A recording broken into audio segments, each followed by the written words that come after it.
Ce tutoriel est pour expliquer comment ça fonctionne lorsque mon assuré désire emprunter ou louer une voiture et qu'il veut savoir si son propre contrat d'assurance peut le couvrir pour ça. Donc, on va aller dans son contrat d'assurance, ça va être le point D, véhicule dont l'assuré désigné n'est pas propriétaire. Dans sa FPQ1 ou dans votre FPQ1, vous pouvez mettre en bleu toutes les sections en lien avec ce véhicule-là. Donc, la question de l'assuré, suis-je couvert si j'emprunte un véhicule? On va commencer par le référer à la page 7 de son contrat d'assurance pour lui indiquer qu'à l'article 2, au point D, on couvre effectivement un véhicule emprunté. Évidemment, avec certaines conditions à respecter, on va aider notre assuré à naviguer dans son contrat. Page 7.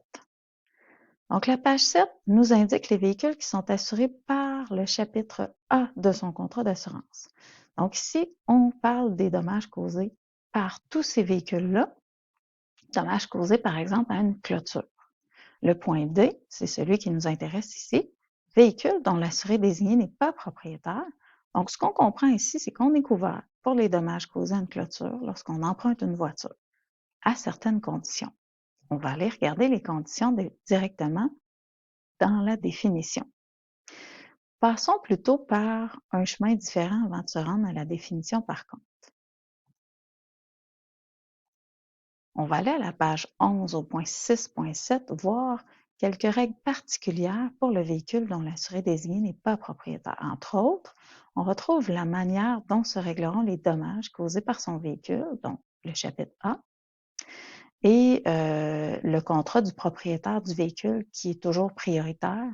Ça fait partie de ces règles particulières-là. Donc, allons à la page 11 du contrat d'assurance. On est ici à la page 11, au point 6.7. C'est là qu'on voit que tout contrat d'assurance du propriétaire s'applique en premier. Donc, mon assuré emprunte la voiture de son voisin, c'est l'assurance du voisin qui paye la clôture. Et le contrat de mon assuré peut s'appliquer ou intervenir seulement à partir du moment où il y a une insuffisance d'assurance. Alors là, l'assuré aurait fait beaucoup de dommages, il manque d'assurance, on peut intervenir, ou le propriétaire du véhicule avait juste pas d'assurance. Donc là, on pourrait intervenir. C'est important de noter qu'il y a 4 cas d'exception qu'on va aller voir dans les définitions. Ces cas d'exception-là, ce pas des exclusions, mais c'est des montants d'assurance qui vont être plus bas pour ces 4 cas d'exception-là. Le montant d'assurance va se limiter au montant que la loi exige, dépendamment de quelle loi qui nous intéresse. Donc, on va prendre un exemple. Notre assuré propriétaire d'un véhicule de loisir, j'ai pas pris le bon mot, un véhicule, je devrais plutôt dire un véhicule de tous les jours. Donc, avec son véhicule, il est peut-être couvert pour 1 million en responsabilité civile et c'est la loi sur l'assurance automobile qui s'applique. S'il emprunte une voiture, ce qu'on dit, c'est que ça va être le minimum de cette loi-là qui va s'appliquer s'il est dans un des 4 cas d'exception. Donc, le minimum légal exigé par la loi sur l'assurance automobile pour des véhicules réguliers, c'est 50 000. Donc, on va y aller avec un exemple de 50 000. Allons voir dans les définitions pour voir ces 4 cas d'exception. La définition de ce véhicule-là, c'est la dernière du contrat. À la page 34, on a le début de la définition. Et c'est ça qui nous intéresse tout de suite parce que la fin de la définition, c'est pour les personnes morales. Donc, les compagnies, on ne parlera pas de ça dans ce tutoriel-ci. Donc, allons-y avec lorsque l'assuré est un individu, la définition qui s'applique, c'est le point A qui est ici.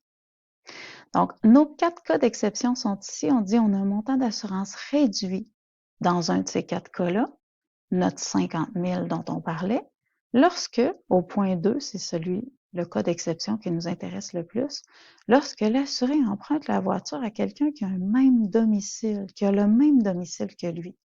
Donc, prenons par exemple mon assuré qui emprunte la voiture de son colocataire. On sait que c'est l'assurance du colocataire qui s'applique en priorité. S'il en manque ou s'il n'y en a pas, le contrat de mon assuré peut payer un montant d'assurance réduit, soit 50 000 dans notre mise en situation, peu importe s'il y avait 1 million, 2 millions, ça va être juste 50 000 qui va s'appliquer.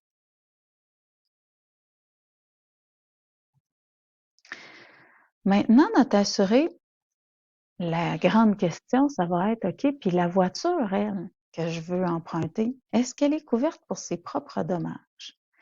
Dans une FPQ1, non. Il n'y a pas de protection prévue pour ça. Par contre, avant de confirmer à notre assuré non, c'est pas couvert, on va aller vérifier s'il a pris la protection qu'il peut ajouter dans son contrat. Donc, on peut ajouter un avenant 27, un FAQ 27, pour combler ce besoin-là. Donc, si l'assuré ne l'a pas au contrat, ben, c'est le bon moment pour lui offrir de prendre un avenant 27, s'il est admissible, évidemment. Par contre, juste le contrat de base FPQ1, non, il ne peut pas couvrir pour les dommages à la voiture empruntée. Allons maintenant voir un exemple.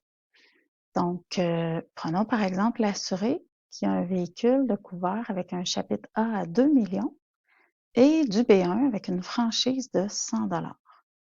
L'assurance du voisin à qui il va emprunter une voiture, il y a du chapitre A avec 1 million en responsabilité civile et sa franchise en B1, elle est de 500 $. Précisons dans l'exemple que le véhicule de l'assuré est en état de fonctionner. Parce que si ce n'est pas le cas, on réfère au véhicule de remplacement temporaire et le règlement va être différent au niveau du véhicule lui-même. Donc là, dans ce cas-ci, le véhicule de l'assuré, il fonctionne.